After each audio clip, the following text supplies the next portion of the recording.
বা কবরি।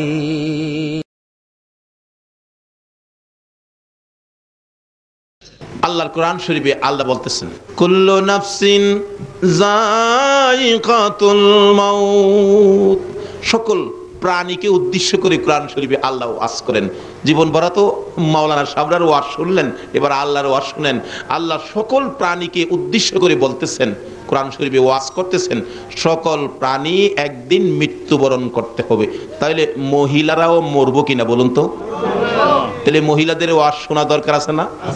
যারা এখন ঘুমাইরি চেহারার ভাগ্যটা ভালো না খারাপ? রাবিয়া বস্তি কি মহিলা ছিল না পুরুষ ছিল? রাবিয়া বস্তি তো মৃত্যুবরণ করেছে, কি বললেন ঠিক নি? কিন্তু রাবিয়ার মৃত্যু আর এই এলাকার মহিলাদের মৃত্যু এক হবে? রাবিয়া মৃত্যুবরণ করে কবরে শুইছে। যারা দাফন করতে গিয়েছিল, দাফন করে কিছু আল্লাহর ওলি কাশফ, যাদের অন্তরের চোখে দেখে, এ চোখে না অন্তরের চোখে, তারা রাবিয়ার কবরের চারপাশে দাঁড়ায় রয়েছে। মুলকিন নকির আয়সা কি কয় শুনবার লেগা। রাবিয়া তো একটা মহিলা মিয়া, দাঁড়ায় রয়েছে। জিগায় মুলকিন নকির আয়সা, জিগায় তোমার রব কে? রাবিয়াকে জিগাই তোমার রব কে? রাবিয়া কবরে কথা কয়, হে হে মুলকিন নকির, তোমরা যে এইভাবে জিজ্ঞেস করবা এটা আমি জানি, আমার নবী কইছে। এটা কেমন মহিলাও? অহানের মহিলারা তো কোন হলে কোন বই চলে, কোন বারে টিভি কোন বই দিব এই খবর কইতারে কি। আর রাবিয়া কেমন মহিলা? কবরের মধ্যে মুলকিন নকিরের সাথে জবাব দেন, এ মুলকিন নকির, এই কথাগুলি যে তুমি জিজ্ঞেস করবা এটা আমার নবী কইছে আমি জানি। শোনো, তুমি জিজ্ঞাইছো আমার রব কে, আমি রাবিয়া যদি বলি আমার রব আল্লাহ, আল্লাহ যদি কয় রাবিয়ার আমি চিনি না, তাইলে আমার কথার কোনো দাম হবে? কি সুন্দর পয়েন্ট দেখছেন। এখন তো দেখবেন বড় বড় ব্যবসায়ী পয়সাওয়ালা মন্ত্রী মিনিস্টার হইলে যার আত্মীয় না হ্যাঁ কিন্তু কয় আমার আত্মীয়, আর গরিব যদি আত্মীয় হয় কয় না এর আমি চিনিই না। এই খাসিলত আসেনি আমাদের। এক বেচারা বিপদে পইরা বলতেছে, মন্ত্রী সাহেব তো আমার মামা লাগে। থানার ওসি সাহেব টেলিফোন করলেন, হ্যালো স্যার, এমকটা ছেলে, এমক নাম, এরকম উঁচা নাম্বা, চেহারার গঠন এই, আপনার ভাগিনা অপরাধে ধরাত পড়ছে, আমরা থানায় আনছি স্যার, আমরা কি ছেড়ে দিব? মন্ত্রী বলেন, আমার তো বইনই নাই, বাইগনা হইলো কোত্থেকে? কোন কি কাহা আমার কোনো ভাগিনা বাগনি নাই, এই তো বাইগনা হিসাবে পরিচয় দিয়া দিছে মন্ত্রীর। এরকম লোক আছে না বাংলাদেশে? অহন আমি যদি পরিচয় দেই আমার রব আল্লাহ, আল্লাহ যদি কই আমি চিনি না, তাহলে এই পরিচয়ের কোনো দাম আছে? রাবিয়া কয় কবরে, মুলকিন নকির, তোমরা যা জিজ্ঞাসা কথা রাইট, এটা তো জিজ্ঞেস করবা শুনেছি। এখন তোমরা তো জিজ্ঞেস করেছো আমার রব কে, আমি রাবিয়া যদি বলি আমার রব আল্লাহ, আল্লাহ যদি বলে আমি রাবিয়াকে চিনি না, তাহলে তো আমার এই কথার কোনো দাম নাই। তাহলে কি করব? আমারে না জিগায়া আমার আল্লাহরে জিগাও আমি কে। আল্লাহ যদি স্বীকার করে আমার কোন ব্যাপারে, তাইলে এটা রাইট হবে, আল্লাহর কথা রাইট। সুবহানাল্লাহ আসতে বললেন। এই জাতীয় মহিলা পাওয়া যায় উনি 2-4 জন চট্টগ্রামে। তাইলে আজকের ওয়াজ শুনে মহিলারাও এই জায়গায় যাওয়া দরকার আছে। বিদায় অনুরোধ করব মা বোনদেরকে, বাচ্চাদেরকে পিঠে থাপ্পড় দিয়ে ঘুম পাড়ায়া 2টা কোরআন হাদিসের কথা শোনো, কারণ তুমিও তো মৃত্যুবরণ করতে হবে। নাকি মহিলারা মরে না? না মরলে দরকার নাই। কিন্তু আল্লাহ তো বলছে কুল্লু নাফসিন যায়িকাতুল মাউত, সকল প্রাণী মরবে, মহিলাদেরকে ছাড়বে না। কি বলেন ছাড়বে? আপনারা এখানে কেউ আসেননি যে হুজুর আমি মরবো না? থাকতে পারেন, কিন্তু কাজ হবে না। যত মন্ত্রই পড়েন, মত থেকে বাঁচার কোনো মন্ত্র নাই। আল্লাহ বলছেন কুল্লু নাফসিন যায়িকাতুল মাউত, সকল প্রাণী মরতে হবে। তাইলে আমরাও একদিন মরতে হবে, মহিলারাও মরতে হবে। তাহলে মহিলাদের ওয়াজ শোনা দরকার আছে, খালি ঘুমাইলে হবে না। রাবিয়া বসরি এই অবস্থার মধ্যে জিজ্ঞেস করলে, আল্লাহরে জিগান আমি কে, আমার কথার তো দাম হবে না, আমার আল্লাহর কথার দাম হবে। আল্লাহ ডাকে, এ মুলকিন নকির, আরে রাবিয়া তো আমার বান্দি, আই ফোর রাবিয়ার কাছ থেকে জবাব নিতে হবে না, জবাবের দরকার পড়লে আয় আমার, আমি আল্লাহর কাছ থেকে নিয়ে যা। এটা কেমন মহিলা? আর একটা মহিলার জবাব আমার আল্লাহ দিয়েছেন। সুবহানাল্লাহ। বলবো বলবো নাকি কষ্ট হইতেছে আপনাদের? আগে মহিলাদেরকে কিছু দিয়া দেই নাকি? আরেকটা মহিলার জবাব আমার আল্লাহ দিয়েছে, সেই মহিলাটা হলো নবীর প্রাণ প্রিয় বিবি মা খাদিজাতুল কুবরা রাদিয়াল্লাহু তাআলা, মা খাদিজা মৃত্যুর ভয়ে একদিন মৃত্যুর স্মরণ করে খুব কাঁদতেছেন।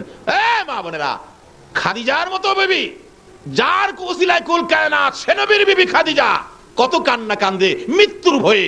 আল্লাহ যে ওয়াজ করলেন সকলে মরতে হবে, খাদিজা বলেন তাহলে তো আমিও মরবো, মরার পরে কি হবে, কি উপায় হবে? খাদিজা দুইটা চোখের পানি ছেড়ে ছেড়ে কান্দে। মা ফাতেমাতুজ জাহরা ছোট, মার গলায় ধরে কান্দে। মা ফাতেমা কান্দে, মা মা মা মা গো মা কেন কান্দো? কিন্তু ফাতেমার কথায় খাদিজা একটু জবাব দেয় না, খালি কান্দে। মা কেন কান্দো? কোন দুঃখে কান্দো? ব্যাপার কি জানতে চায়, আমার একটু জানাও না। ফাতেমা ছোট্ট, 8-9 বছর বয়স, থামে না, দৌড়ে গেলেন। আবু আবু, নবীজিকে ডাকতেছে। আল্লাহর বন্ধু হো, আমার মা খাদিজা কান্দে কেন জানি, কিন্তু কান্দা তো থামায় না।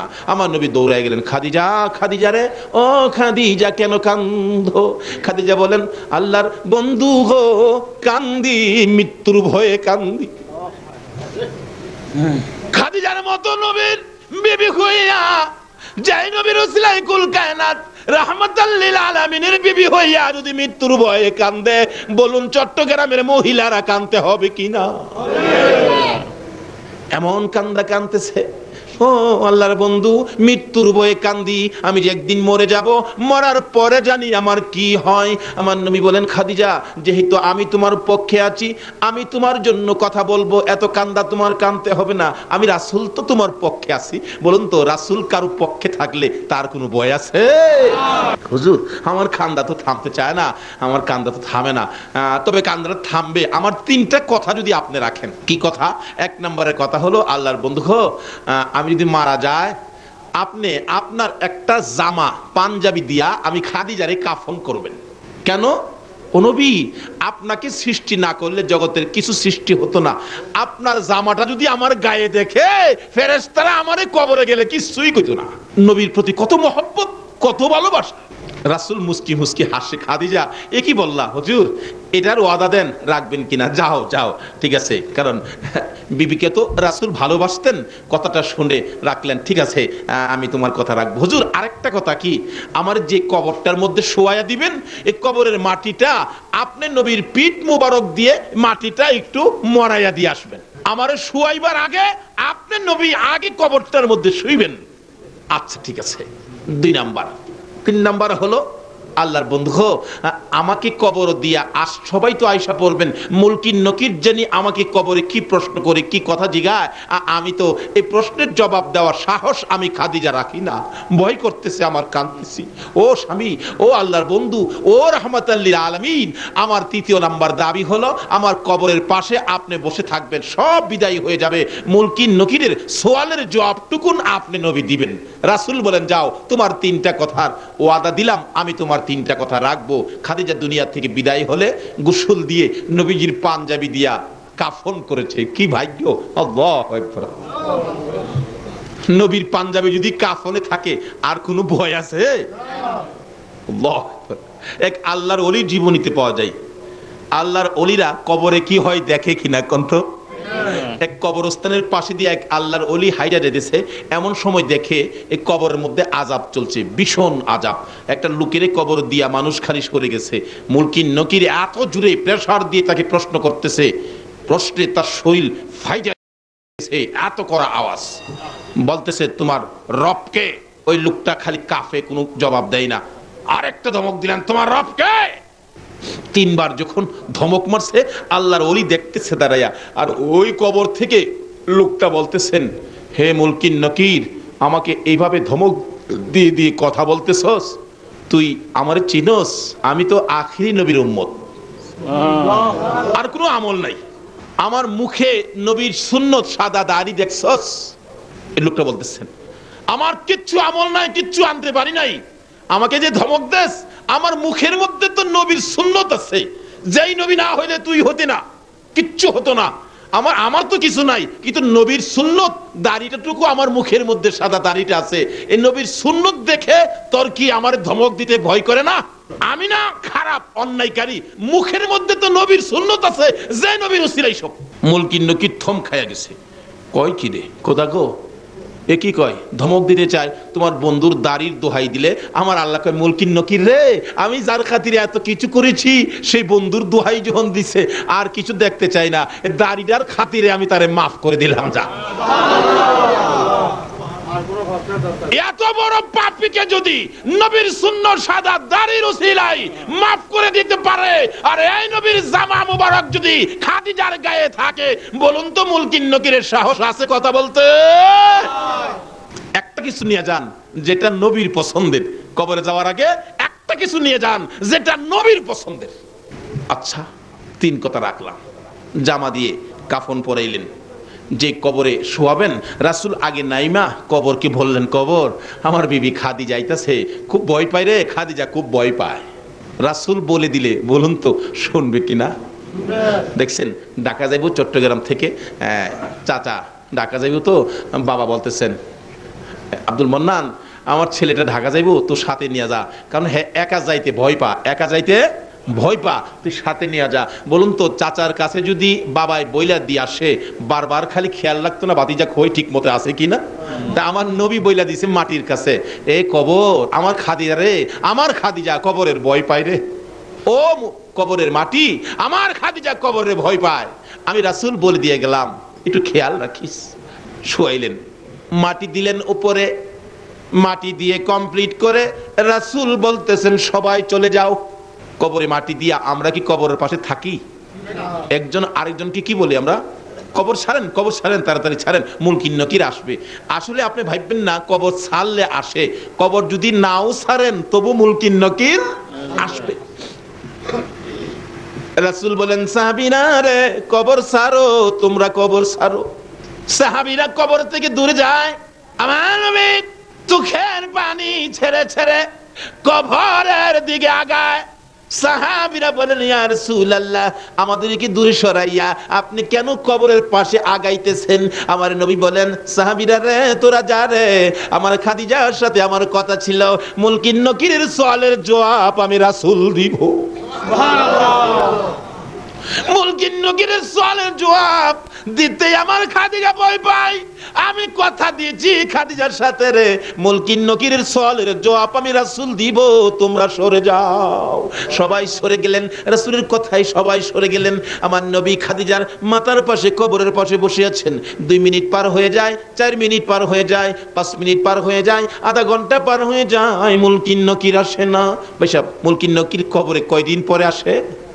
মাটি দেওয়ার সাথে সাথে সময় হলো, কবরের কাজ শেষ করে একটা মানুষ কবর থেকে 40 কদম দূরে যাইতে যে সময় লাগবে, এই সময়ের পরে কবরের কাছে মানুষ থাকলেও মুলকিন নকির আসবে। একবারে যদি সেনাবাহিনীর প্রধানকে পারমাণবিক বোমা দিয়া বসায় রাখেন, তারপরেও মুলকিন নকির কবরে আসবে। কষ্ট হইতাছে ভাইসাব? আসছে রাসূল বৈশা রইছে, কি ব্যাপার আধা ঘন্টা হয়ে যায় এখনো মুলকিন নকির আসে না, আর কতক্ষণ বসে থাকবো? সাহাবীরা তো দূরে দাঁড়ায়া কষ্ট পাইতেছেন, হাইরে রাসূল বৈশা রইছে, কষ্ট লাগতেছে, রাসূল আসতেছে না, রাসূল হুজরায় যাবে আসতেছে না, ব্যাপারটা কি, ঘরে যাবে আসতেছে না। এমন সময় আমার আল্লাহ কয় জিবরাইল আমার বন্ধুরে যায় একটা খবর দেস না, আমার বন্ধুরে যায় কও না তাড়াতাড়ি বাড়িতে যাইতো। জিবরাইল আইসা বলেন ইয়া রাসূলুল্লাহ আল্লাহ সালাম জানাইছে আপনাকে, আমি জিবরাইলও সালাম দিলাম। হুজুর এখানে বৈশা রইলেন। জিবরাইল রে আমি তো খাদিজার সাথে কথা ছিল মুলকিন নকিরের সওয়ালের জবাবটুকুন আমি রাসূল দিব, এখনো মুলকিন নকির আসতেছে না। হে জিবরাইল তুমি তো ফেরেশতাদের সর্দার, বলো না মুলকিন নকির কোথায়, কোন সময় আসবে? জিবরাইল বলেন ইয়া রাসূলুল্লাহ বাসায় চলে যান। হুজুর মুলকিন নকিরের সওয়ালের ভয়ে আপনাকে খাদিজা ওয়াদা করাইছেন, আপনি মুলকিন নকিরের সওয়ালের জবাবটুকু দিবেন।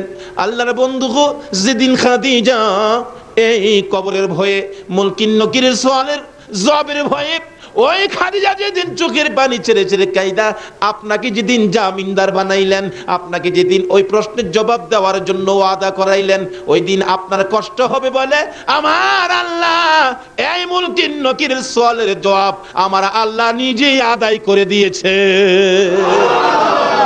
2 জন মহিলা সাথে, তারা তো মহিলা, কিন্তু কি কাজ করার পর এই পরিমাণ মর্যাদা কবরে গিয়া পাইলেন। কিন্তু সকল মহিলাদেরকে কবরে যেতে হবে কিনা বলুন তো? তাইলে আমরাও যাব, মহিলারাও যাবে। যাওয়ার আগে কি করতে হবে? আল্লাহ রাব্বুল আলামিন বলতেছেন সকল প্রাণীর উদ্দেশ্যে, সকল প্রাণী একদিন মৃত্যুবরণ করবে। আল্লাহ নিজে বলতেছেন তাহলে এবার সকল প্রাণীর ওয়াজ শেষ, এখন আমাদের দিকে আসছে আল্লাহ। আল্লাহ বলেন এই মানুষ তোমরা কিন্তু মরবা। তোমরা কেন মরবা জানো?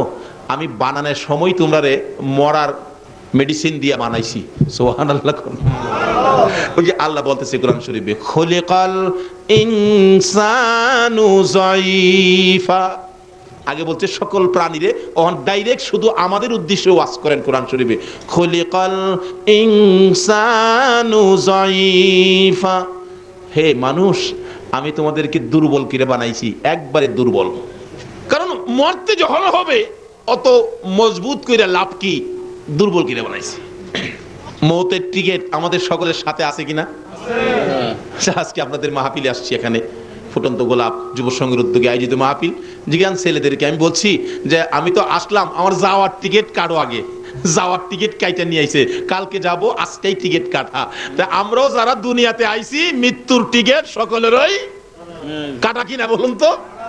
মৃত্যুর টিকিট সকলেরই কাটা। আল্লাহ বলেন বান্দারে মরতে হবে। হে মানুষ, খুলিকাল ইনসানু যায়ীফা, আমি তোমাদেরকে দুর্বল করে বানাইছি। কেরে? মৃত্যু যখন হবে, মরতে যখন তোমাকে হবে, এত মজবুত করে লাভ কি? যেটা থাকবে না এটারে বেশি খাওয়াইয়া লাভ কি? দুর্বল, মরতেই হবে। আল্লাহ বলতেছেন খুলিকাল ইনসানু যায়ীফা, আমাদেরকে উদ্দেশ্য করে আমাদেরকে দুর্বল করে বানাইছে। আচ্ছা বলুন তো, আসলে আমরা দুর্বল কিনা? কি দুর্বল মিয়া? পুলিশে পারে না কন্ট্রোল করতে, মাঝে মাঝে আমাদের দেশের সেনাবাহিনী মোতায়েন করতে হয়। পুলিশে কন্ট্রোল করতে পারে কি?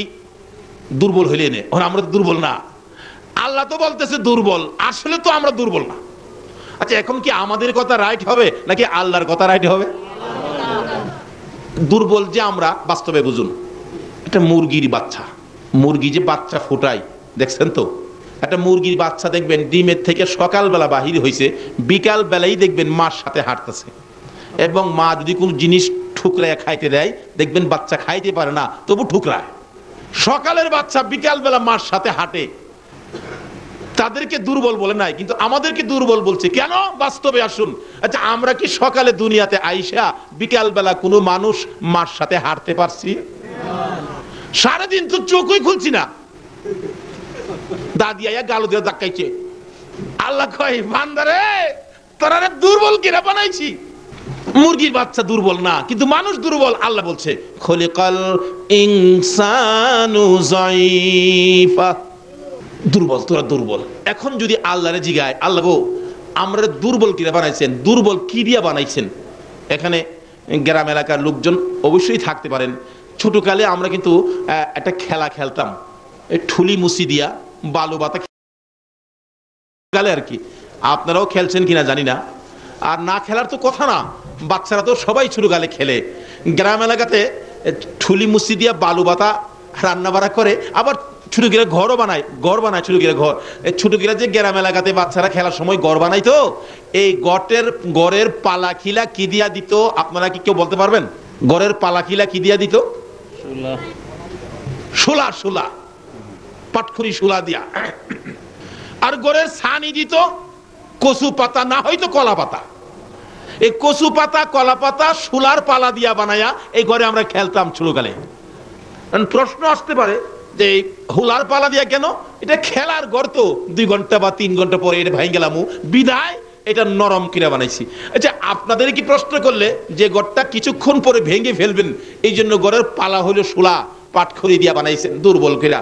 আল্লাহ বলেন বান্দারে তোমরা যখন যেটা ভাঙ্গা লাইবা দুর্বল কিরা হুলার পালা বানাইছো, আমিও তোমরা মৃত্যুবরণ করবা দেখে আমিও তোমাদের দুর্বল কিরা বানাইছি। অহন আপনাদেরকে জিগাইছি ছোট্ট ঘরটা কিটা বানাইছেন? হুলা দিয়া। আল্লাহরে লন্না জিগায়, আল্লাহ গো আমরা যে তুমি ভেঙে দিবা মৃত্যুবরণ করব, আমরা তুমি কি দিয়া বানাইছো? আল্লাহ তুমি কি দিয়া বানাইছো বলো? আল্লাহ জবাব দিবেন ইন্না খালাকনাল ইনসানা মিন নুতফা। আমার আল্লাহ বলেন বান্দারে আমি শোলার চাইতে আরো নরম এমন এক জাতীয় জিনিস দিয়া তোমাকে বানাইছি দুর্গন্ধযুক্ত। ইন্না খালাকনাল ইনসানা মিন নুতফা, একবারে নাপাক, একবারে দুর্বল, একবারে নরম জিনিস দিয়া তোমাকে বানাইছি, কাজেই তোমার একদিন মৃত্যুবরণ করতে হবে। এই মৃত্যুর থেকে বাঁচার ক্ষমতা তোমার নাই। তাইলে খোদা গো, এই বললেন জাগাত যায়, আমরা যখন মইরাই যামুগা এখন কি করতে হইব কোন? খালি বাড়ি ঘরেই করবেন না, আল্লাহ কি বলতেছে কি করতে হবে বান্দা শুনো। এখন তো আমরা এই দিকে খেয়াল নাই, খালি বলি বাড়ি একটা করছি, আর একটা দরকার। পোলা আছে 5টা, বাড়ি লাগবো 5টা, নিজের লাগবো 1টা, 6টা। মিস্ত্রি সাহেব পোলা থাকে 2টা লন্ডন, টাকার অভাব নাই, 2টা থাকে আমেরিকা। পোলারা দেশে আসবে, ফার্নিচার বানানোর দরকার। মিস্ত্রি কি কাঠের ফার্নিচার ভালো হবে? দেখবেন মিস্ত্রি বলবেন চাচা একবারে একটা গুণ কাছে আসতে পারবে না, সেই কাঠটার নাম হইল সেই গুণ। কোন গুণ? ঘুমায় রয়েছেন আপনারা? যে কাঠের কাছে গুণ আসে না সে কাঠটার নাম কি? সেই গুণ। মহাজন বললেন মিস্ত্রি যত টাকাই রাখুক যাতে গুণে না ধরে এমন কাঠ, সেগুনের ফার্নিচার ঘর ভরলেন, এর চেয়ে সাজ সরঞ্জাম আর বাকি নাই, সব ঘর সাজাইলেন। আবার 5 বছর পরে মিস্ত্রির সাথে দেখা, মিস্ত্রি সাহেব আপনার পরামর্শে যে কাঠে ফার্নিচার বানাইছিলাম একটা ফার্নিচারেও একটা ঘুণ এই পর্যন্ত ধরতে পারে নাই, তোমার কথা রাইট। আমার আল্লাহ বলেন ও দুনিয়ার মানুষ, এমন কাঠ দিয়া ফার্নিচার বানাইছো 5 বছর পরেও একটা গুণে ধরে নাই, কিন্তু তোমার ফার্নিচারে গুণে ধরে নাই, তোমার বিল্ডিং এর মধ্যে জং পড়ে নাই, ময়লা পড়ে নাই, কিন্তু তোমার মধ্যে যেন গুণ দুইকা গেছে। তোমারে কিন্তু গুণে ধরে নাইছে, সব ঠিক আছে কিন্তু তুমি বিদায়। অনেক সময় দেখবেন বাড়ির গেটে নাম লেখা আছে আব্দুল মালিক, জিজ্ঞেস করলে মালিক সাহেব কোথায়? বাচ্চা দেখে নাইসা কয় কাকে খুঁজেন? মালিককে। কোন মালিক? ওই যে গেটের লেখা। ও খবর রাখেন নাই, গেট আছে, নাম আছে, বাড়ি আছে, কিন্তু বাড়িওয়ালা মালিক নাই। সব থাকবে, আমরা থাকবো না। সে ওয়াজ কোরআন শরীফে আল্লাহ করতেছেন। কেন বান্দারে এত কিছু করলি, কিন্তু এই জায়গায় যাও, কোন জায়গায়? তোমার যে মরতেই হবে, মরার মন্ত্র দিয়া তোমাদেরকে বানাইছি। তাহলে এখন আমরা কি করতে হবে? আল্লাহ গো আমরা এখন কি করব? আল্লাহ আমাদের জবাব দিচ্ছেন, ওমা খালাকাতুল জিন্না ওয়াল ইনসা ইল্লা লিয়াবুদুন। এই মানুষ আর জিন শোনো, আমি তোমাদেরকে বানাইছি একটা কারণে, সে কারণটা হলো ইল্লা লিয়াবুদুন, তোমরা আমি আল্লাহর ইবাদত করবে। তাইলে আমরা মৃত্যুর আগে কি করার জন্য আল্লাহ বলছে বলুন তো? কি করতে হবে? সকলে বলতে হবে কি করতে হবে? কার ইবাদত করতে হবে? না বুশের, মন্ত্রীর, চেয়ারম্যান সাহেবের? কার ইবাদত করতে হবে? আমরা বানাইছে কে? আল্লাহ। কোন আল্লাহ? যার জমিনে থাকি, যার আকাশ থেকে বৃষ্টি পায়া আমাদের হৃদয় ঠান্ডা হয়, ফসলে বরকত হয়, যার নদী নালা সাগর থেকে আমরা মাছ ধরে ধরে খাই, লবণ উড়াইয়া খাই, সে আল্লাহর ইবাদত করতে হবে। বলুন কার ইবাদত? আল্লাহ। এখন ফেরেশতাদেরকে বলতে, ফেরেশতারা এত রাত্রে কিছু মানুষ আমার আল্লাহ কইতেছে, ব্যাপারটা কি? ফেরেশতারা কই খোদা গো, তারা এখন বলতেছে তোমার ইবাদতের কথা, তোমার ইবাদত বলে করা দরকার। তোমার আল্লাহ কইয়া ডাক দিয়া বলতেছে আল্লাহর ইবাদত। আল্লাহ কই তারা কি আমার আল্লাহ কইছে? কহ কইছে তো।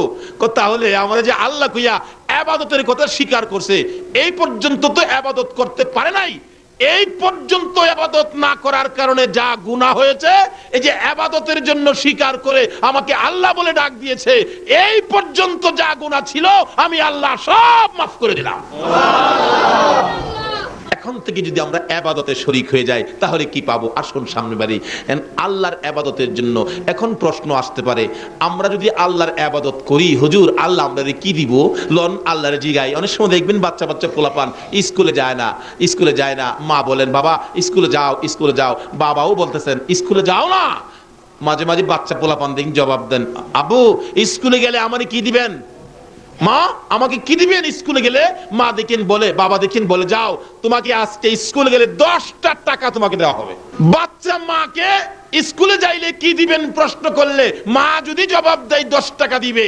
আমরা আল্লাহর ইবাদতের জন্য আল্লাহ বললেন আমরা যদি ইবাদত করি আল্লাহ কি দিবে? সকলে মিলে আল্লাহর জিগায়, আল্লাহ গো আমরা তোমার ইবাদত করলে তুমি আমাদের কি দিবা কও? আল্লাহ জবাব দিতেছে কোরআন শরীফে, ফাদখুলি ফি ইবাদি ওয়াদখুলি জান্নাতি। জোরে জোরে কোন সুবহানাল্লাহ। আমার আল্লাহ জবাব দেন, আরে আজকের মাহফিলের আমার আদুরের বান্দারা শুনো, মার কাছে যখন ছেলে প্রশ্ন রাখে স্কুলে যাও, স্কুলে গেলে কি দিবা, মা তোমাকে 10টা টাকা দিল, আমার কাছে যখন প্রশ্ন রাখছো আমার ইবাদত করলে তোমরা আমি আল্লাহ কি দিব প্রশ্ন রাখছো, বান্দারা রে জবাব নিয়ে যাও, ফাদখুলি ফি ইবাদি ওয়াদখুলি জান্নাতি। বান্দারা রে তোমরা যদি আমি আল্লাহর ইবাদতের মধ্যে ঢুকো, কথা দিলাম আমি তোমাদেরকে 10টা পৃথিবীর সমান একটা জান্নাতের মধ্যে ঢুকাইবো। এমনে অনেক সময় ফিরে ফিরে লাগিয়া বইটা। এখন যদি প্রশ্ন করি, প্রভু গো আমরা কিভাবে ইবাদত করে জান্নাতে যাব, আমার আল্লাহ তাও ফয়সালা করে দিচ্ছেন, ওমাই ইউতির রাসূল ফাকাদ আতাল্লাহ। তোমরা আমার রাসূলের কথা মতো ইবাদত করো, আর নবীর কথা মানবে যারা হবে জান্নাতি। কন্যা নবীর কথা মানবে যারা হবে জান্নাতি। না মানিয়া আবু জাহেল হইল দুজুকি, না মানিয়া আবু জাহেল। নবীর কথা মানবে যারা হবে জান্নাতি, নবীর কথা মানবে যারা হবে জান্নাতি। না মানিয়া আবু জাহেল হইল দুজুকি, না মানিয়া আবু জাহেল। আল্লাহ বলতেছেন জান্নাতে যাইতে গেলে আমার এই নবীর কথা মাইনা কাজ করতে হবে, নবী যেভাবে বলে এটাই হবে জান্নাতি ইবাদত। জোরে কোন সুবহানাল্লাহ। তাই নবীর কথাগুলি মানলে আমাদের লাভ হবে না লস হবে? এই নবীর কথা মানা দরকার আছে কিনা বলুন তো? মানলে আবু বকর, না মানলে আবু জাহেল। আপনারা কি আবু বকর হবেন না আবু জাহেল হবেন? আবু বকর নবীর কথা মানতো কিনা? আল্লাহু আকবার। কিভাবে মানতো দেখেন। আমার নবী একদিন বলতেছেন, আবু বকর জি মনে হয় মক্কায় থাকতে পারবো না রে, হিজরত করতে হবে মদিনায়, সঙ্গী হবে তুমি আবু বকর। মনে হয়, আসলে নবীর মনে হয়টাই কনফার্ম। এই দিন থেকে আবু বকর রাত্রে এশারের নামাজ পড়ে কিছু সামানা লইয়া, কাদের মধ্যে সামানার বোঝাটা লইয়া দরজার কিনারে দাঁড়ায় রয়েছে। সারা রাত পার হইয়া ফজর আজান পড়ে গেছে, নামাজ চলে গেছে। এইভাবে একটানা 6 মাস পর্যন্ত নবীর কথা মাইনা। বলুন কার কথা মাইনা? নবীর কথা। 6 মাস পর্যন্ত দরজা। 6 মাস শেষ যেদিন রাত্রের বেলা নবী আইসা ডাকতেছে। কেন? আবু জাহেল 40টা বংশ থেকে 40 জন শক্তিশালী যুবক নিয়ে আমার নবীর হুজরা মক্কা নগরীতে আমার নবীর ঘরকে ঘেরাও করেছে।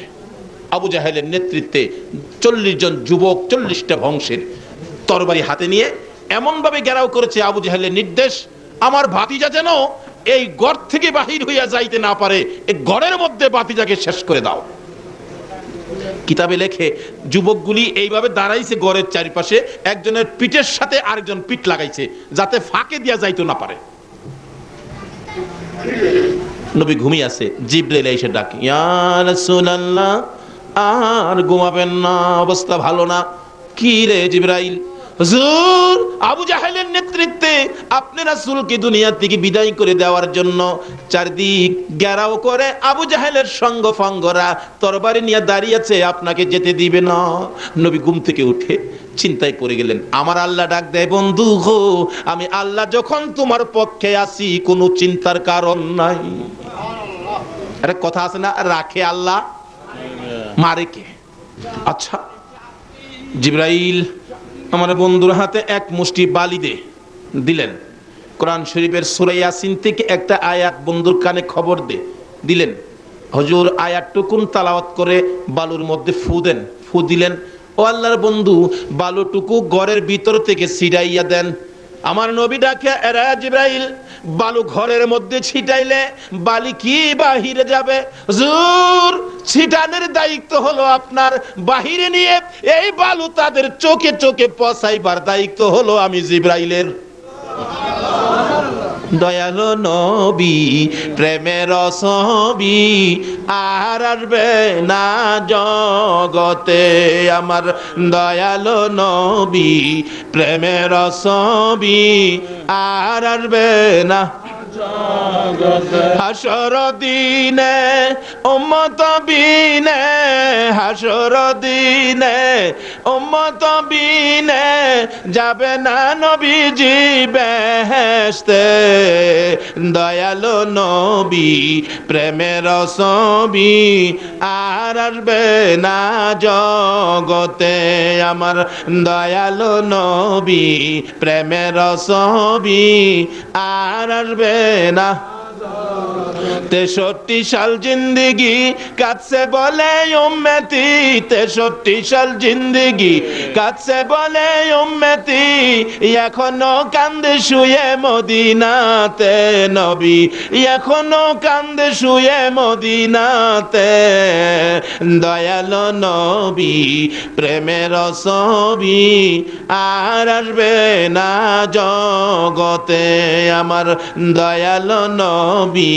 প্রেমের ছবি আর আসবে না জগতে। আসুন, আগে ভারী কষ্ট হইতেছে আপনাদের? আল্লাহু আকবার। আল্লাহ বলতেছেন তোমরা আমার এই নবীর কথাগুলি মানো। এই নবীর কথা মানলে কি হবে? জিবরাইল বলেন ইয়া রাসূলুল্লাহ এই বালুর মধ্যে আপনি ফু দিয়ে দেন, বালু ডিল মেরে দেন। রাসূল ডিল মেরে দিলে জিবরাইল আরবের বালু আমাদের দেশের বালুর মতো নয়, শুধু পাথরের কণা, কাড়াওলা পাথরের কণা, প্রত্যেকের চোখে চোখে 2টা কইরা পৌঁছাইছে। যুবকেরা নবীকে মারবে, তরবারি নিয়ে দাঁড়িয়ে আছে, এখন চোখের মধ্যে পাথরের কণা, খালি চোখের মধ্যে হাত দিয়ে ক্যাসলাই কি হলো কি হলো কি হলো। এমন সময় একজন বলে ওই তো রাসূল যাইতেছে গা। আসলে হেরাই হেরা, একজন আরেকজনকে মারা শুরু করছে, মনে করছে রাসূল যাইতেছে, যারে মারছে হেরই ভাই। আমার আল্লাহ বলেন জিবরাইল রে, হেরা যখন মারামারি লাগছে এই ফাঁকে দিয়ে আমার বন্ধুরে বের করে দে। রাখে আল্লাহ আর মারে আল্লাহ, হেরারে আল্লাহ মারে বাঁচাইব কে? রাখে আল্লাহ নবীরে, মারবে কে? আবু জাহেল একবার নবীরে মারবার লাগিয়া, বুঝছেন, নবীরে মারতো, কই বাতিজা লগে কিছুতেই গোলাইতে পারি না, মেরে না বাতিজারে কিভাবে মারবো? এই খানে কাবাই যাইতে রাস্তার মধ্যে একটা গর্ত করছে, সারা রাত্রে একটা গর্ত করছে, গর্ত কুইরা রাত্রে শেষ ভাগে উপরে দিয়া পাতালতা দিয়া ঢাইকা রেখা, পাতালতা দিয়া ঢাইকা ঘরের মধ্যে বসে তাকায় রয়েছে। বাতিজা গর্তে বাইরে রাস্তায় যাইব তো এই গর্ত তো আর দেখবে না, পাড়া দিব, গর্তের মধ্যে পড়বে, আমি মাটি দিয়া বাতিজারে বিদায় করে দিব, শেষ। খুশি, রাত্রে ঘুমায় না, খুশি।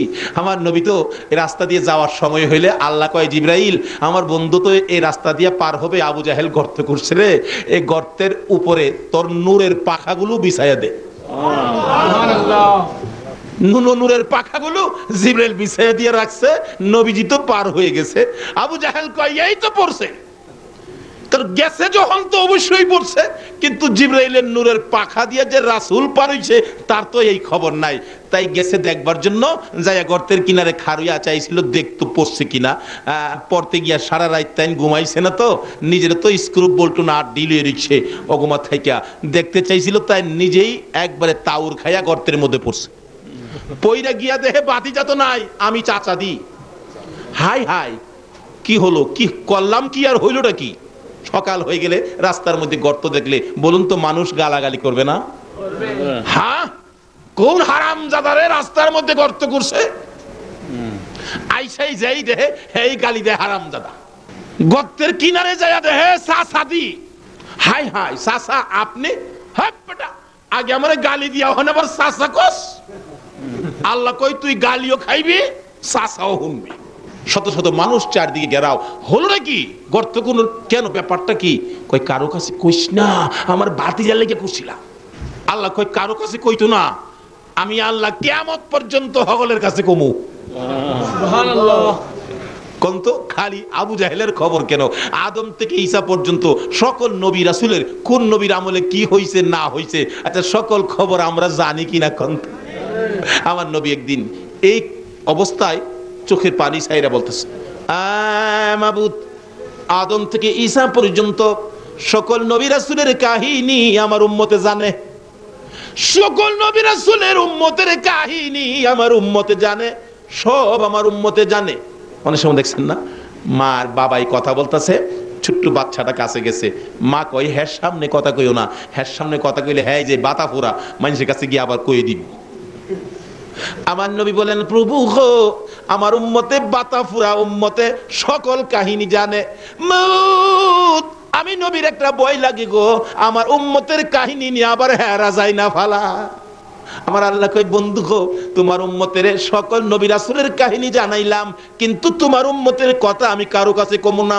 ছেলে যদি অন্যায় করে বাবার কাছে কমু না, মেম্বার সাহেব অন্যায় করেছে চেয়ারম্যান সাহেবের কাছে কমু না, পুলিশ অন্যায় করেছে ওসি সাহেবের কাছে কমু না, মেয়ে অন্যায় করেছে মার কাছে কমু না, কারো অন্যায় আমি কারো কাছে কমু না। অন্য নবী রাসূল জানবে দূরের কথা, তুমি নবীকেও জানতে দিব না গো। তারা যদি আমার কাছে ক্ষমা চায়, আমি আল্লাহ না জানাইয়া গোপনে গোপনে ক্ষমা করে দিব। কি মজার ব্যাপার, কি যে আমাদের ভাগ্য, আখির নবীর পক্ষে, আখির নবীর উম্মত হইয়া আজকে নবীর পক্ষে মাহফিলে বসে রাত্র কাটাইয়া দিচ্ছি। এর সামনে বাড়ি। আর বেশি সময় আলোচনা আমি করবো না, কষ্ট দেব না। আসুন, রায় তো আর শেষই, বেশি আর বাকি নাই। এভাবে আবু জাহেল বলতেছেন, তোরা আমারে গর্তের মধ্যে ফালাইয়া গালি দেস, আবার চাচা কোস আমারে উঠাস না। সকলে কয়, চাচা কারণটা কি কন্যা? করে কারণটা ছিল ভাতিজারে জীবনের শেষ বিদায় করে দেওয়ার জন্য এই কারণটা করছিলাম। তাইলে আপনি পড়লেন কেমনে? আইসে দেখতে চাইছিলাম ভাতিজা পড়ছে কিনা, অহন তো আমি পড়ে গেলাম, আমারে উঠাস না। আল্লাহ কয়, অহনই উঠতি, যার লেগে গর্ত করছস। এই খবরটা সারা পৃথিবীর মানুষের জন্য বাউ কইরা ইতিহাস কইরা তারপরে না উঠতি। একজন খুব দরদি ছিলেন, কাছে গিয়া কয়, চাচা উপরে হাত দেন, আমি আপনার টান দিয়া উঠাবো। আবু জাহেল উপরে হাত দিছে আর তার দরদি নিচে হাত দিছে। আল্লাহ কয়, জিবরাইল, আমার বন্ধু না আসা পর্যন্ত এখানে হাত যাতে মিল না হয়, এখানে একটা কাজ তুমি করে দাও যাতে মিল না হয়। জিবরাইল কয়, খোদা গো, আদাত বাকি রাখলে হবে? আল্লাহ কয়, হ্যাঁ হবে তো। এখানে লাগাইয়া দিলেন, আখিরি নবী না আসা পর্যন্ত আদাত বাকি থাকবে, আদাত পুরা হইতে পারবে না আল্লাহর হুকুম ছাড়া। নিচে হাত দিচ্ছে, সামান্য ব্যবধান, হাত দিলেই লাগাল পাওয়ার কথা, কিন্তু একজনের হাতের সাথে আরেকজনের হাত মিলে না, বাকি হইল আদাত। আবু জাহেল কয়, আরে বুকারা, আদাতের জন্য লাগাল পাই না, এক হাত রশি দিলেই তো হয়। এক হাত রশি দিলে আমার আল্লাহ কয়, জিবরাইল রে, মাবুদ গো, আদাত ঠিক আছে, দিছে এক হাত রশি, বাকি আদাত। আবু জাহেল কই, আরে বুকার দুই হাত রশি দে, দিলে দুই হাত রশি, বাকি হইল আদাত।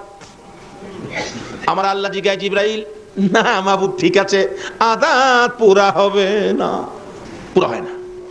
কিতাব বলেন, দিতে দিতে 70 গজ 140 হাত রশি দেওয়ার পরেও আদাত আর পুরা হয় না।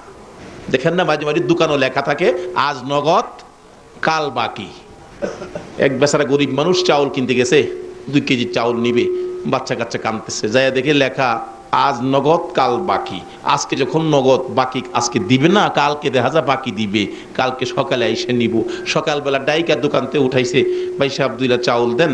আমি তো আবার চায় দেহে কি লেখা, আজ নগদ। আচ্ছা এইটা ভাই সাহেব, এই নগদ কি জীবনে, এই বাকি জীবনে নগদ হইব? আল্লাহ কয়, জিবরাইল, বাকি লাগাইছি, আল্লাহ বাকি লাগাইছি আদাত।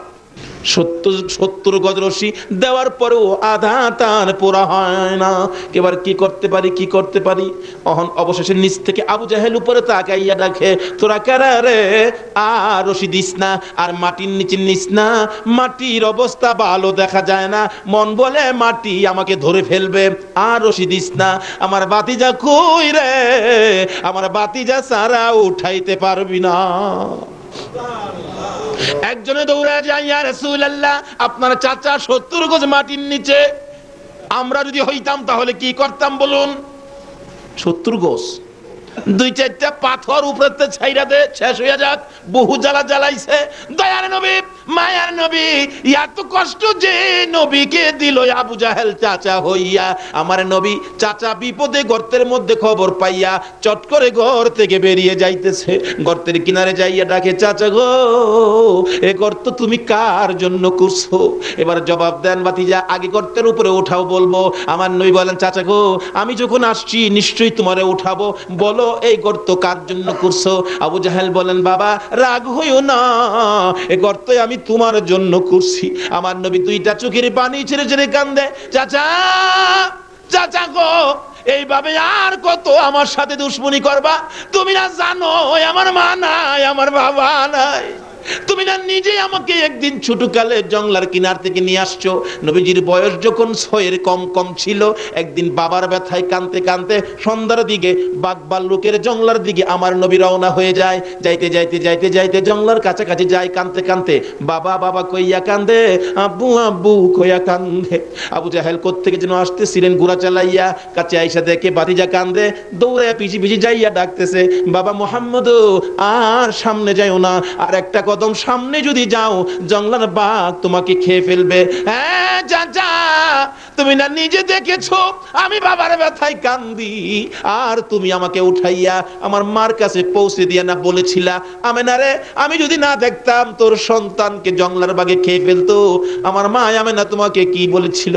আমেনা এই খবর পাইয়া জবাব দেন, রে আবু জাহেল, না না, আমার এই সন্তানকে জংলার বাঘে খাইতে পারবে না। রে আমেনা, তুমি কেমনে জানো খাইতে পারবে না? আমেনা বলেন, আবু জাহেল রে, আমার এই সন্তান যেদিন আমি আমেনার পেটে ছিল রে, একটা জংলার বাঘ আইসা আমাকে কানে খবর দিয়েছিল, আমেনা গো তোমার পেটে রাহমাতাল লিল আলামিন গো আমেনা, জংলার বাঘ আমার পায়ে সালাম করে বিদায় হয়ে গেছে। আবু জাহেল, যেই নবী পেটে থাকার সময় জংলার বাঘ আমাকে খবর দিয়া সালাম করে যায়, এই শিশু নবীরে জংলার বাঘে খাবে না। শুধু তাই নয়, আমি একদিন এই নবীকে পেটে লইয়া পেটে থাকা অবস্থায় মাটির কুয়ার থেকে পানি উঠাইতে গিয়েছিলাম।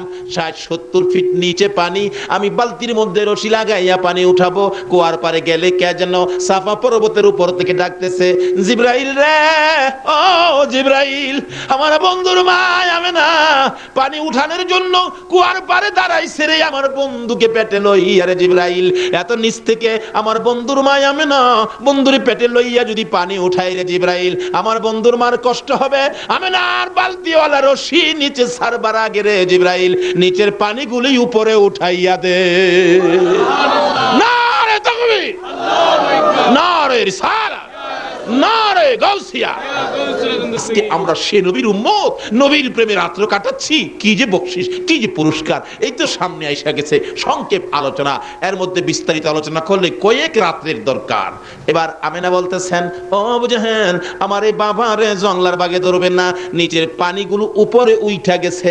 অন্য ছেলেরা, অন্য মহিলারা, অন্য লোকেরা যেইভাবে নদীর থেকে পুকুর থেকে কলস বুড়ায়, আমি আমেনা ঠিক সেইভাবে মাটির কুয়া থেকে পানি বুড়াইয়া কাঙ্কে লইয়া যখন গোড়ের দিকে রওনা হয়েছি রে আবু জাহেল, হঠাৎ করে দেখি আকাশের মধ্যে গুনগুনি শব্দ শোনা যায়। তাকাইয়া দেখি এক জাক পাখি উইরা উইরা আসতেছিল।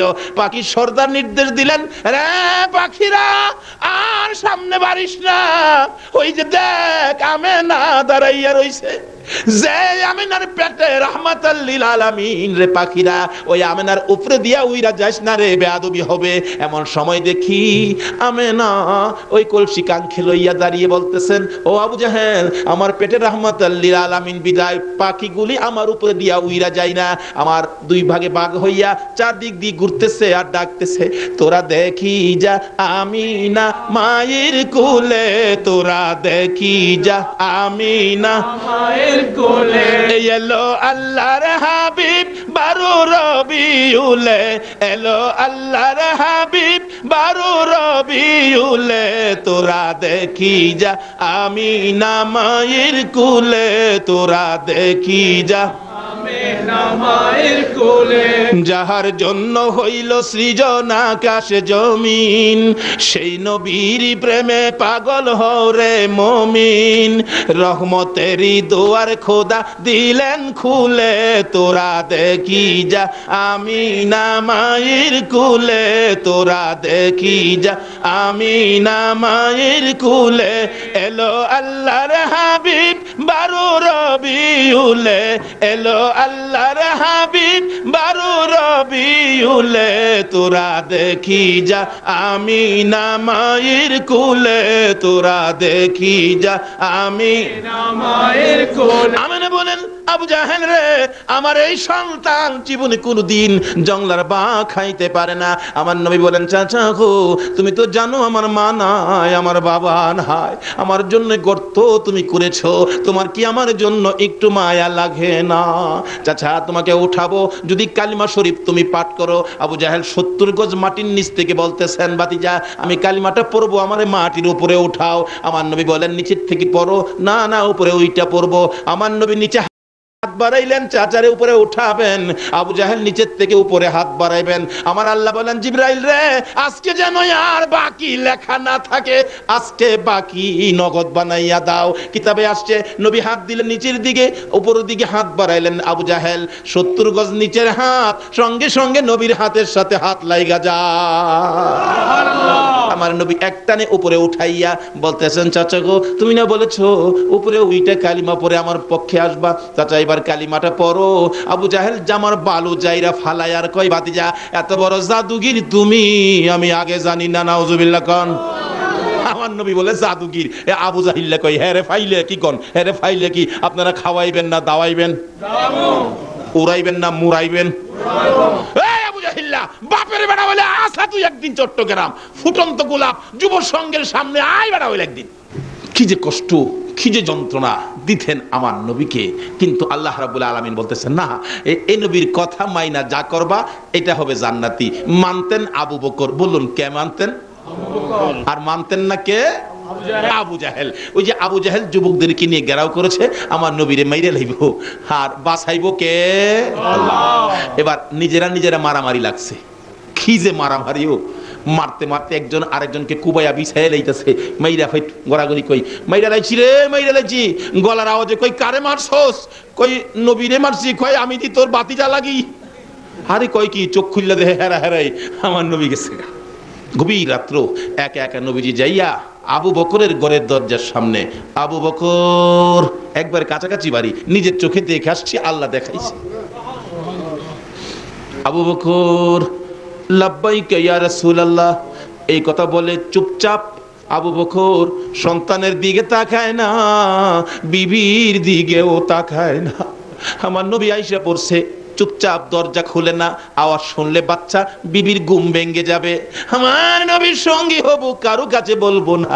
আজকে কারা গো ঘরের দরজা বন্ধ করে মাহফিলে বসে আছে?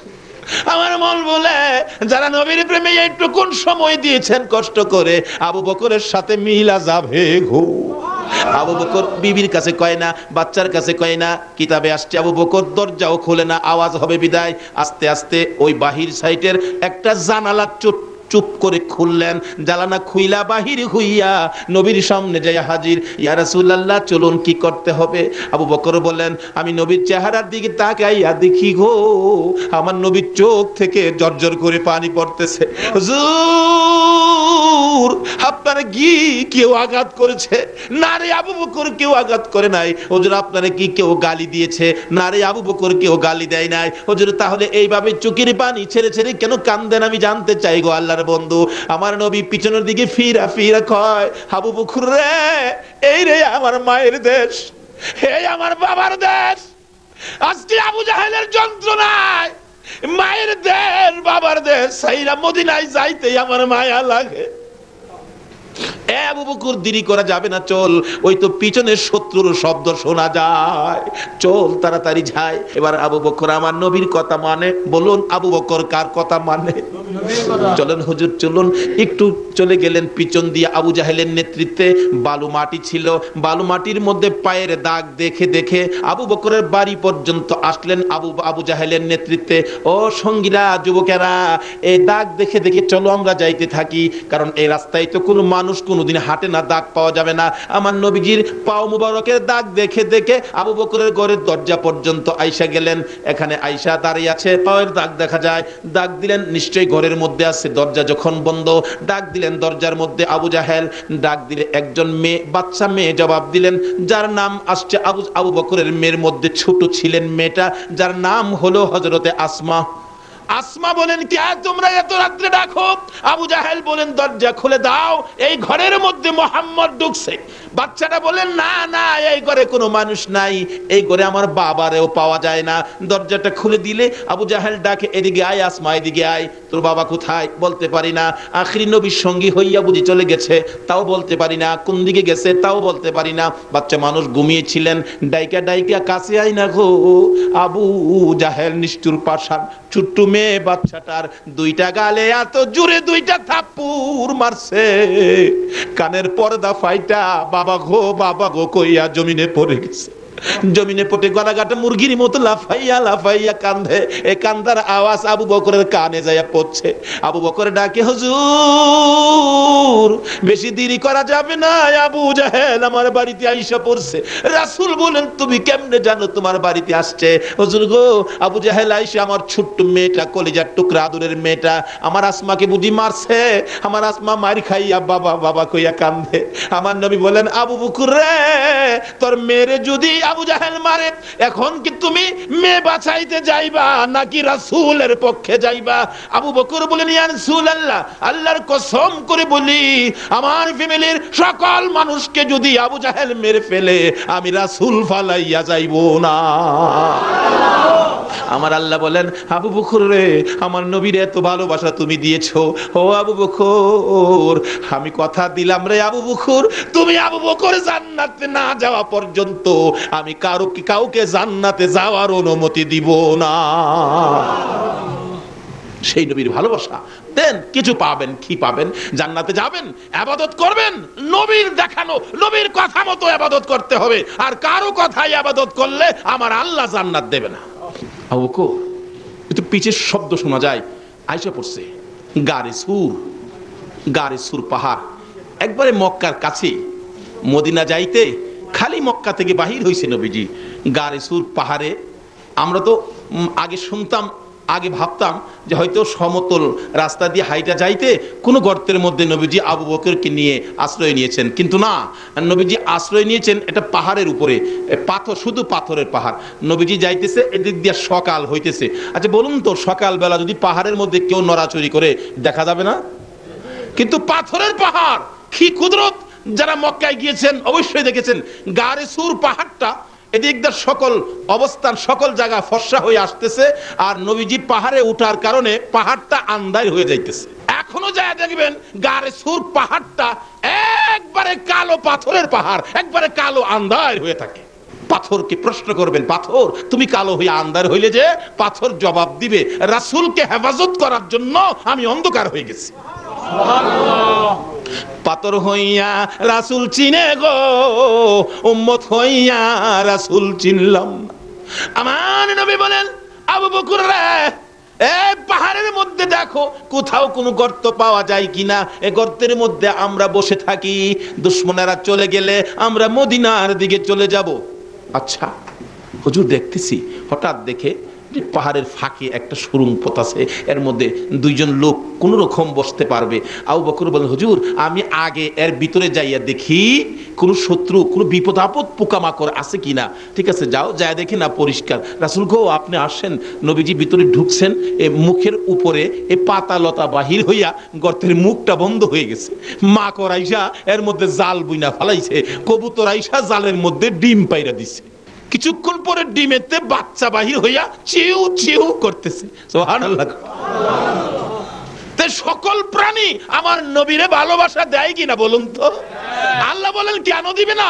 সকল সৃষ্টির কারণ হলো আমার এই নবী, যার কথা মানার জন্য তোমাদেরকে বলেছি। পায়ের দাগ দেখে দেখে কাফের আবু জাহেল বেঈমান সঙ্গীদেরকে নিয়ে আসলেন, কিন্তু পাথরের কিনারে, পাহাড়ের কিনারে আইসা আর পায়ের দাগ পাওয়া যায় না। এখন ব্যাপারটা কি? নিশ্চয়ই এই পাহাড়ের কোথাও আছে।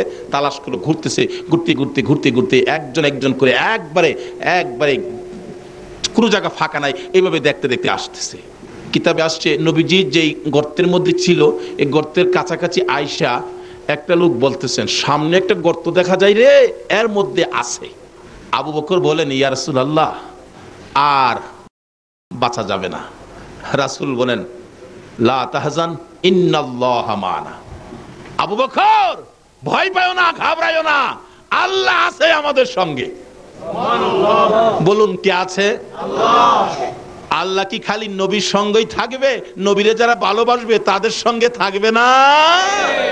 তো করতে করতেই একটা ছেদ্রু বন্ধ করার রুমাল কোলায় না, পায়ের মোটা আঙ্গুলটা দিয়ে ছেদ্রু বন্ধ করে দিলাম। রাসূল ঘুমাইতেছে।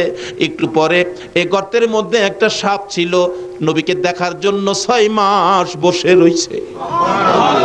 সাপটা আইসা নবীজির শরীর মুবারকের মজার গন্ধ পাইয়া সাপটা এসে ধাক্কাইতেছে, কাপড়ের পট্টি দিয়া বাহির হওয়া যায় না। আবু বকরের পাওটা যে এই গর্তের মধ্যে ছিল, ছেদ্রুর মধ্যে ছিল, ধাক্কা দিলে পাওটা একটু সরে, আবার ধাক্কা বন্ধ করলে চাপা দিয়া ধরে। সাপ ভাবতেছেন এটাই বুঝি রাস্তা পার হয়ে বাহির হওয়ার জন্য। ধাক্কা দেয়, সরাই, জুড়ে ধাক্কা দেয়, একটু সরে আবার বন্ধ হয়ে যায়। সাপটা অপারক হইয়া, নবী দেখার পাগল হইয়া, অসহ্য হইয়া, অধৈর্য হইয়া আবু বকরের পায়ের মধ্যে দংশন করে দিল। আবু বকর ব্যথায় অস্থির হইয়া কান্দে, মাউত, আমি আবু বকরের জীবন যাইতে পারে গো, রাসূলের ঘুম ভাঙাইতে পারি না। একবার দংশন করলেন, আবু বকরের পাও সরে না, আবার দংশন করলেন, তবু আবু বকর পাও সরাই না, ব্যথায় অস্থির, সমস্ত চেহারা কালো হয়ে গেছে। আবার দংশন করলেন, 3 বারের মাথায় আবু বকর বেহুশ হইয়া পড়ে গেলে আমার নবীর ঘুম ভেঙে গেছে। ওইটা দেখে সর্প দাঁড়াইয়া রইছে, আবু বকর জমিনে পড়ে রইছে।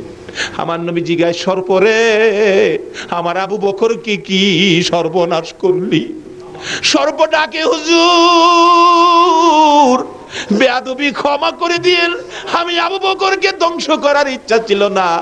আমি শুনেছি আল্লাহর হাবিব এই রাস্তায় হিজরত করে মদিনায় যাবে, আবু জাহেল সঙ্গীদেরকে নিয়ে আপনাকে আক্রমণ করার জন্য আসবে, আপনি এই গর্তের মধ্যে আশ্রয় নিবেন গো।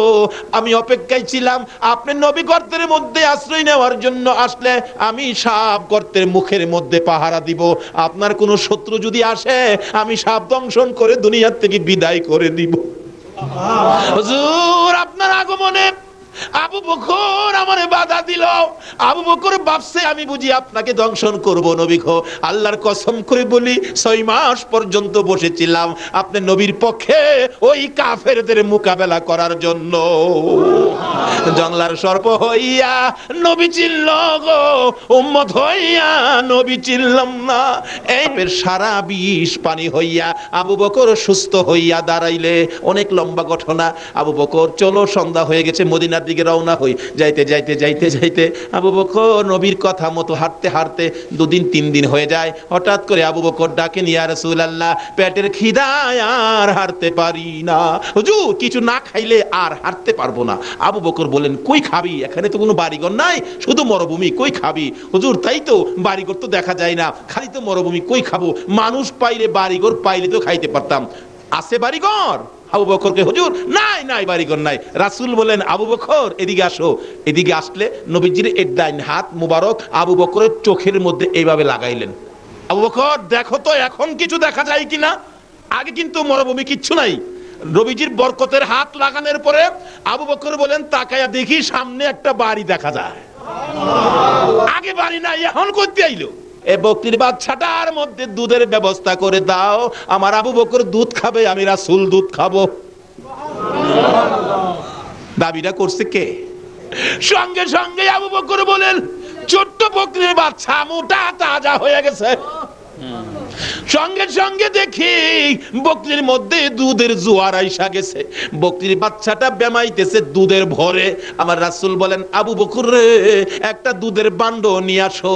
ডাকতেছে মহিলাকে, মা মা একটা বান্ড দাও। মহিলা বলেন, এই কি কারবার, জীবনে তো দেখি নাই। বাচ্চা বড় হলো, দুধ দিবে।